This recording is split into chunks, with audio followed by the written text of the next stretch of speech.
Qui êtes-vous? Alors, je m'appelle François Ducas, je suis réalisateur de documentaires, je suis belge d'origine stéphanoise.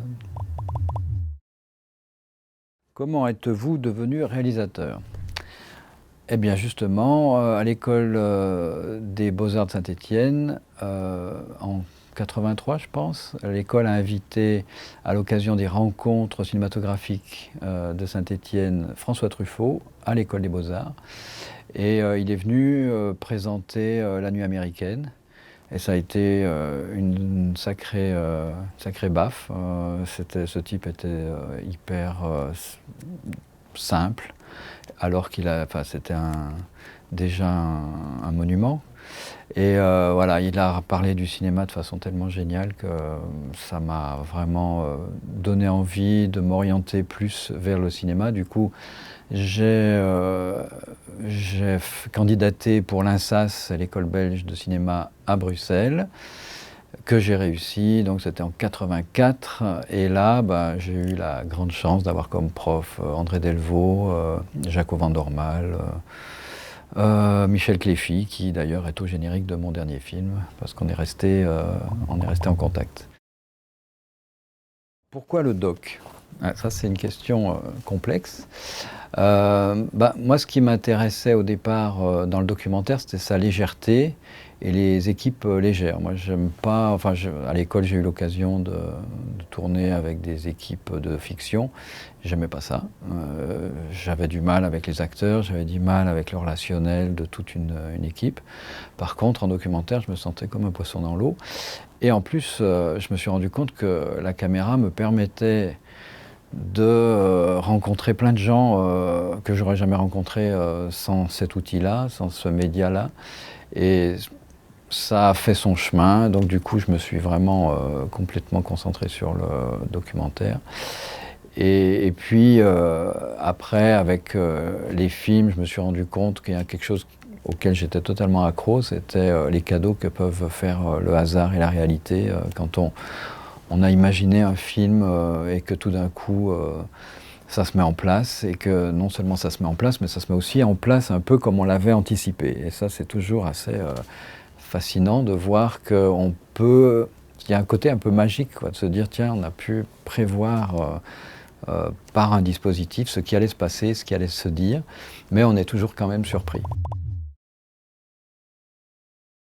Pitcher votre projet. Donc effectivement mon film, pour lequel je suis à Lyon TV, s'appelle Un divan sur la colline. Et donc il parle d'un village palestinien au statut unique en Palestine, à savoir que les habitants ont le droit d'aller cultiver leurs terres en zone israélienne, parce que le village est traversé par une voie de chemin de fer qui sépare Israël de la Palestine.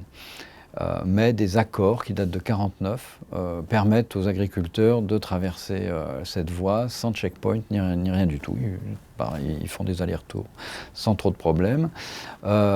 Et ce village a un esprit particulier, dans le sens où il a accumulé toute une série de victoires que d'autres villages n'ont pas eu, c'est-à-dire que ce statut a perduré, ils ont pratiquement rien perdu de l'intégralité de leur territoire, et surtout ils n'ont pas de mur. Le mur n'a pas pu passer par bâtir, parce que par des moyens à la fois stratégiques et légaux, ils sont arrivés, en allant aux tribunaux israéliens, à annuler le mur sur leur territoire. Donc j'étais déjà fasciné par cette histoire, mais moi j'y suis allé pour faire un atelier vidéo, et là j'ai rencontré deux jeunes et une jeune fille qui m'ont semblé être vraiment très intéressants, parce que dès notre rencontre, ils ont demandé... ils m'ont demandé plein de choses sur l'Europe, etc. Et j'ai compris qu'ils avaient vraiment le projet de partir. Et quand j'ai commencé à travailler avec eux, ils m'ont dit tous qu'ils n'avaient aucun futur à bâtir, et que, donc ce village s'appelle Bâtir, et que leur projet c'était de partir en Allemagne ou ailleurs, mais en tout cas de ne pas rester.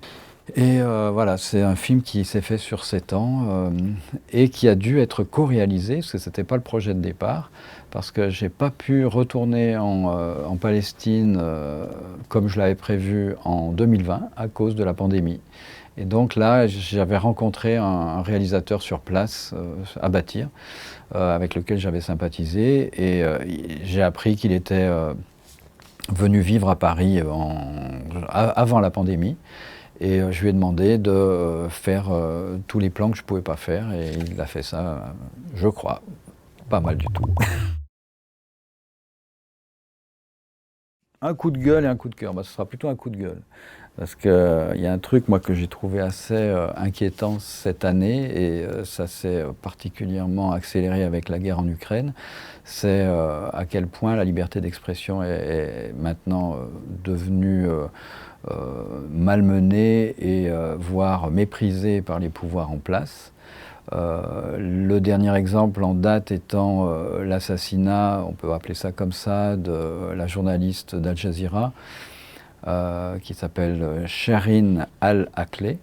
On n'a peut-être pas beaucoup parlé ici, mais voilà, il y a eu beaucoup de remous avec cette histoire, parce qu'on ne savait pas si c'était une balle israélienne ou palestinienne. Bon, on se doute un petit peu du résultat de l'enquête. Et il y a eu beaucoup de journalistes qui ont été tués pendant ce conflit en Ukraine. Donc on a vraiment l'impression qu'aujourd'hui, être journaliste, c'est une condamnation à mort à plus ou moins long terme, quoi. Donc voilà, ça c'est vraiment inquiétant et bon, forcément on pense nous aussi en tant que documentaristes, à la difficulté qu'on a de plus en plus à pouvoir filmer, mais même ici en Europe. La difficulté qu'on a à sortir une caméra dans la rue sans être insulté, etc. Ça devient très inquiétant. Alors que les gens sont de plus en plus accros aux chaînes d'infos. Voilà, donc il y a un paradoxe derrière tout ça.